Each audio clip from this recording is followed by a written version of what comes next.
String Bean back with another ridiculous rap. They say old white guys shouldn't sing this crap. Grew up on Jackson 5 and Partridge Family. Got beat up by a big chick for my lunch money.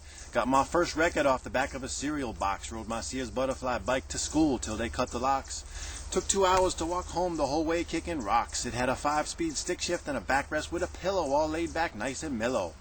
But my white bread problems weren't nothing compared to my best friend Daryl's. I'm glad I was spared. He was crying one day and I didn't know why. His daddy went to jail for getting too high. Saw him many years later in a police lineup. He didn't even know me. They said PCP had messed him up. Moved to the suburbs in the 6th grade. Oh, happy, happy day. Where life is sweet and kids don't get so jaded. Joined the chess club and learned to play soccer. All my friends were copies of Gay Focker.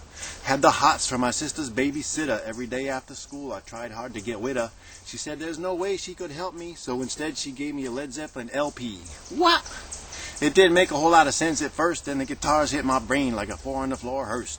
Bowie, Zappa, Johnny, and Edgar followed. Saw Yes in concert and it made the Osmond Brothers seem hollow. Had my AM radio strapped to my red banana seat. Sly and Aretha gave me a whole new beat. Must have put 1,000,000 miles on that cool yellow bike, then I got too cool for it, so I started hitchhiking. Heard weird music on people's radios, New York in the 70s, Friday nights in the discos. Another day in paradise by the dashboard light, always passed for 18 because of my height. One day a guy picked me up in a blue convertible Batmobile, said his big tail fins made the ladies squeal. I heard a little while later he survived the Vietnam War, but a couple of phone poles did him and his caddy in for sure. Need a ride? Stick out your thumb. It's always an adventure. Sometimes it's not so fun. Heard that foxy lady on the radio looking for a young man, single and free. Thought about getting on a Greyhound, introduce her to me. Thought I was Mr. Big Stuff, but I wasn't evidently. Never scored with the ladies, least not much for free. One day my daddy moved out and I didn't know why. My poor little sister just cried and cried. I was already grown up, even though I wasn't very old. I should have helped her through it. I wish I hadn't been so cold. Many years later, got the call way too late. 3 letters took him to his final resting place. I was hanging with everyone, the brains, jocks, and druggies. Started dressing real cool, just like Huggy. All my life been a walking anomaly. Too many people only see what they want to see. Went to Paris in high school on an exchange. Had lots of fun on that big old jet plane. My musical taste just went wild. Black Sabbath, Freddie Hubbard, hardcore to mild. Sugar Hill Gang got me roller skating. I had way too much fun to do any hating. 7 years of college in 4 different states. My mama stood by me and helped me the whole way. I'm just going to cut to the chase. Rehab bailed me out, so I'm still alive today. My wife and kids think I'm crazy. They make me so proud. At least they know I'm not lazy. They think I'm whacked with all this rap nonsense. I like going one way or the other instead of sitting on the fence. I'm going to live to be 100 with a few organ transplants. Used to write a lot of sappy love songs to pass the time. I'd rather be writing real music instead of rap, but this is rap's prime. Got symphonies going around in my brain. Wish I could plug a jack into my forehead, give them someplace to drain. Send them straight to a mixing board, tweak them all around into a rock opera sound. I wish I could get the music straight from my heart to my fingers, light up a synthesizer, get a few soul singers.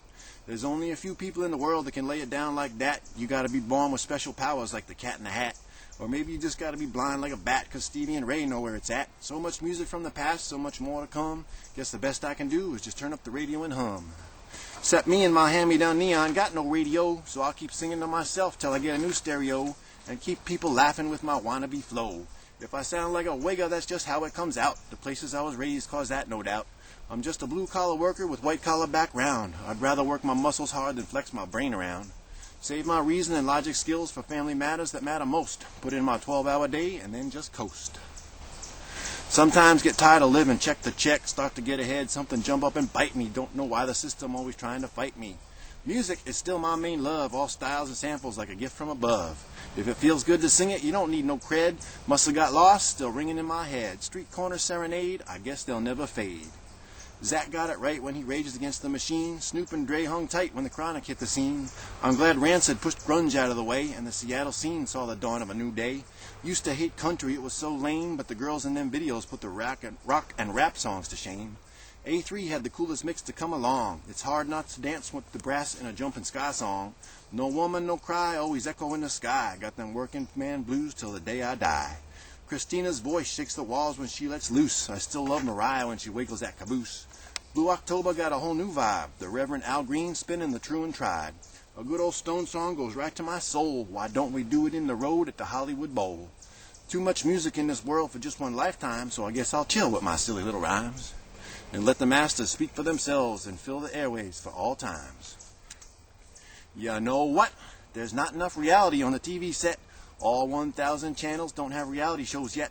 I want to see Real Little World at the daycare center and the landlord kicking out all his renters. I want to see spills getting cleaned up in aisle 6 and gerbils with sunglasses doing all kinds of tricks. I want to see the janitors cleaning toilets in Manhattan and that McDonald's manager that thinks he's General Patton. I want to see women changing their own flat tires and pyro teens in Iowa starting lots of fires. I want to see Big Joe at the recycle center and Lone Sox chasing Tonya Harding for the money they lent her. I want to see monkeys in the zoo 24 hours a day and root for all the hopeless losers that get no play. I want to see bookies practicing their trade and put a camera in shop class to watch everything get made. I want to see more reality, please, like foreclosure victims at the bank on their knees. Lots of awkward advertising on the air during the day, trying to convince men there's a bigger, better way. I'm really glad they make all these pills for all these guys that are over the hill, but it's really good they run all those ads so the whole world can have more powerful gonads. The medical priorities in the USA are a little different than a third world country. When I'm 100 years old and my eyesight is gone, at least I'll still be able to get it on. Well, at least if I can't see straight, I can spend less on hookers that go for half rate. If my kidneys quit working, it'll be a real quick date, which is fine because the nursing home won't let me stay up too late. They spend so much money on that viagra advertising. With all that money, you could make the dead start rising. No wonder medicine keeps costing more and more. Cialis gives all them old folks motivation to get up off the floor. Don't need that medical alert no more. I'll just use my Magic Johnson to get up off the floor. Oh, no, he didn't. I hope the next generation of pills starts working on some serious ills like getting rid of the bags under my eyes or making it healthy to eat french fries. I wish there was a pill to help my memory out. Halfway through a movie, I forget what it's all about. Grandma's heart pills cost too much. Blame full-page glossy ads and such. Cancer victims' life-saving meds are too expensive. The price of those primetime ads is offensive. So the reality is, we can blame it on TV, as long as you don't blame you and me. Oh, yes, sir.